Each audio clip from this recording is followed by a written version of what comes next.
Madame, Graff-Eckert, vous avez indiqué précédemment qu'il ne faut pas se torturer l'esprit. Vous avez indiqué, ça à mon collègue, Florian, mais je pense qu'il faut quand même réfléchir un peu et c'est ce que nous faisons et cela ne me semble pas du tout incompatible avec un travail, de terrain. Voilà, donc il est possible d'avoir une réflexion au sein de cette assemblée et d'être présent sur nos territoires. Alors, l'agriculture n'est pas une compétence première de la CEA, mais impacte nos territoires, l'eau et la santé de nos concitoyens. La subvention accordée à la Chambre d'agriculture, 840 000 euros, est conséquente et les problématiques environnementales liées à l'agriculture bien présentes en Alsace. Avec ce constat, nous attendons de la collectivité qu'elle fixe des engagements ambitieux à la Chambre, à la hauteur du financement accordé. Ce contrat avec la Chambre d'agriculture ne prévoit pas de mesures visant à augmenter la part de la surface agricole bio sur le territoire alsacien.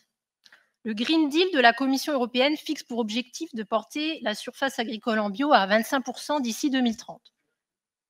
Que fait notre collectivité? N'est-elle plus européenne quand il s'agit d'atteindre les objectifs agricoles fixés par l'Europe? Au niveau français, le programme Ambition 2022 prévoit de porter la surface agricole en bio à 15%. Là encore, avec 10% de surface agricole en bio sur notre territoire alsacien, il nous faut progresser.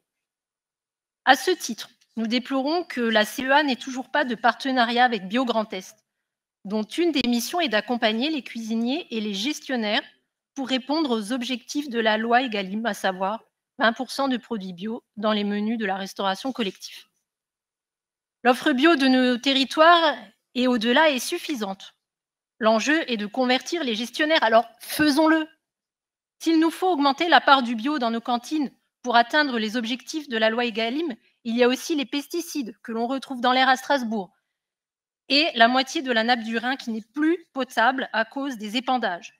Les polluants ne cessent de s'accumuler dans la nappe phréatique. Agir en responsabilité pour nos territoires, c'est considérer les alertes du SDEA et de l'APRONA sur la potabilité de l'eau en Alsace et c'est être exigeant avec les partenaires que l'on subventionne. Ce n'est pas limiter les intrants chimiques, comme vous l'indiquez dans votre rapport, Monsieur le Président, mais c'est les réduire drastiquement au vu de l'état fortement dégradé de notre nappe phréatique.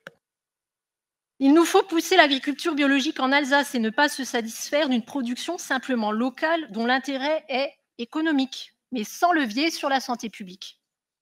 Dans ce partenariat, je salue la volonté de soutenir l'agriculture de montagne, de développer les systèmes d'élevage basés sur la valorisation des prairies, de développer l'agroforesterie. Et je note que l'agroforesterie fait l'objet d'indicateurs de suivi.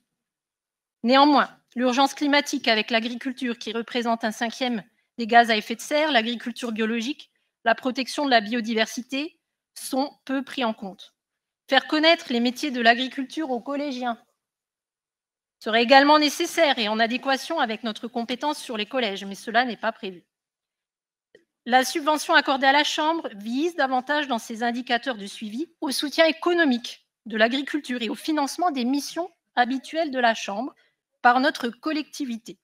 La subvention étant particulièrement élevée, et dans ce contexte, nous nous abstenons sur l'attribution de cette subvention.